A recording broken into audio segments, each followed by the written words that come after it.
Halo semuanya, selamat datang di channel Hobi Baca. Oke, hari ini aku akan bahas buku Emotional Intelligence karya Daniel Goleman. Sering gak sih kamu bertanya-tanya, apakah nilai akademik itu menentukan kesuksesan seseorang? Terus, kenapa ya ada orang yang memiliki IQ tinggi tetapi ia gagal dalam berkarir atau bersosialisasi? Nah, semua jawaban ini dipengaruhi oleh kecerdasan emosional.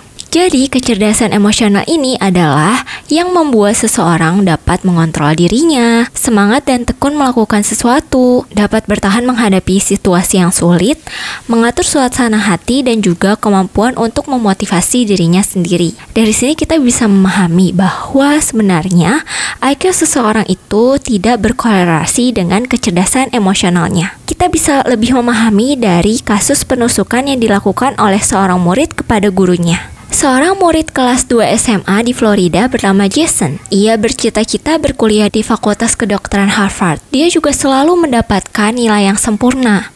Tetapi tiba-tiba guru fisikanya yang bernama David Pologrotu memberikan nilai 80 untuk tes fisikanya. Jason pun kaget, tiba-tiba dia mendapatkan nilai B. Karena menurut dia, nilai B ini akan menghalangi cita-citanya untuk masuk di Fakultas Kedokteran Harvard. Jason pun sangat marah dan ia pun membawa pisau dapur dan menusuk gurunya di laboratorium fisika. Oke, dari cerita tersebut mungkin kita bertanya-tanya, bagaimana bisa sih seorang yang cerdas selalu mendapatkan nilai A tapi melakukan tindakan ini? Nah, hal ini karena kecerdasan akademik seseorang tidak berkorelasi dengan kecerdasan emosionalnya. Yang paling cerdas di antara kita bisa saja terperosok ke dalam emosi yang tidak bisa dia kendalikan. Selama ini mungkin orang-orang di sekitar kita berspekulasi, jika seseorang memiliki IQ yang tinggi akan mudah mengontrol perasaannya sendiri. Nyatanya, setinggi-tingginya IQ hanya menyumbangkan 20% dari faktor kesuksesan dalam hidup dan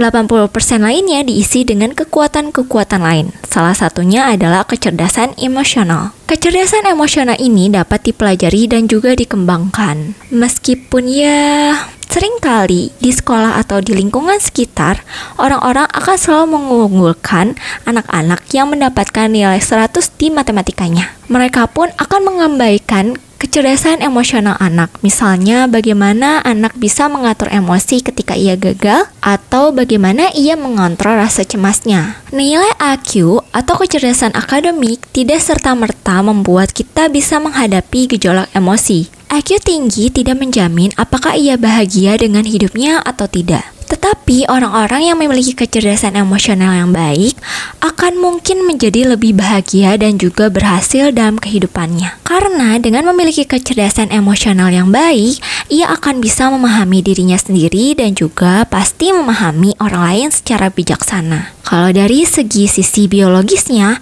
manusia sebenarnya memiliki dua otak, yaitu otak rasional dan juga otak emosional. Kedua otak ini pun saling terhubung. Nah, otak rasional ini biasanya berpikir secara logis dan juga kita sadari. Tetapi otak emosional kadang impulsif dan juga tidak logis. Terkadang respon dari otak emosional seseorang akan lebih cepat dibandingkan dari otak rasional. Ada 5 tolak ukur definisi dasar tentang kecerdasan emosional. Yang pertama, mengenali emosi diri, mengelola emosi, memotivasi diri sendiri, mengenali emosi orang lain, dan juga membina hubungan. Yang pastinya kemampuan orang pun berbeda-beda dari 5 poin ini. Hal ini disebabkan karena saraf yang ada di dalam otak. Jadi, tidak serta-merta ini bersifat tetap atau mutlak ya. Karena otak kita bersifat plastis ketika kita terus-menerus belajar. Ketika kita mempunyai kekurangan dalam keterampilan emosional, kita dapat memperbaikinya dan juga mengembangkannya menjadi lebih baik.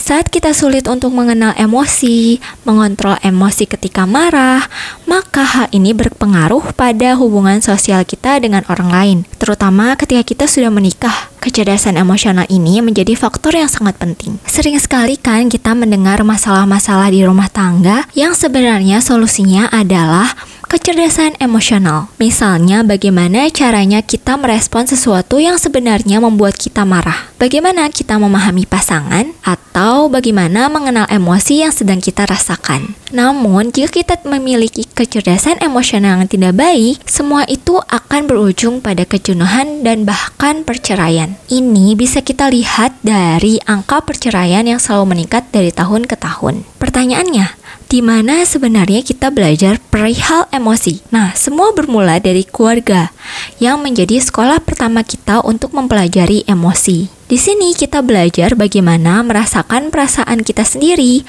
dan bagaimana orang lain menanggapi perasaan kita. Pembelajaran ini tidak hanya diucapkan oleh orang tua, tetapi juga harus disertai dengan tindakan atau contoh-contoh yang diberikan saat menangani perasaan anak. Atau bisa juga kita perlihatkan dari tindakan kita atau respon kita yang muncul dari interaksi antara suami dan istri. Ada orang tua yang mungkin berbakat menjadi guru emosi yang baik, dan ada juga orang tua yang tidak. Memiliki orang tua yang cerdas secara emosional menjadi keuntungan yang besar bagi seorang anak. Nah, ini berkolerasi dengan pernikahan. Jadi, kalau pasangan kita memiliki kecerdasan emosional yang baik, maka mereka akan berhasil membantu anak menghadapi perubahan emosi. Ini membuat orang tua penting sekali untuk memiliki pemahaman yang baik tentang dasar-dasar kecerdasan emosional. Pertama, bagaimana membedakan perasaan. Kedua, mengelola emosi.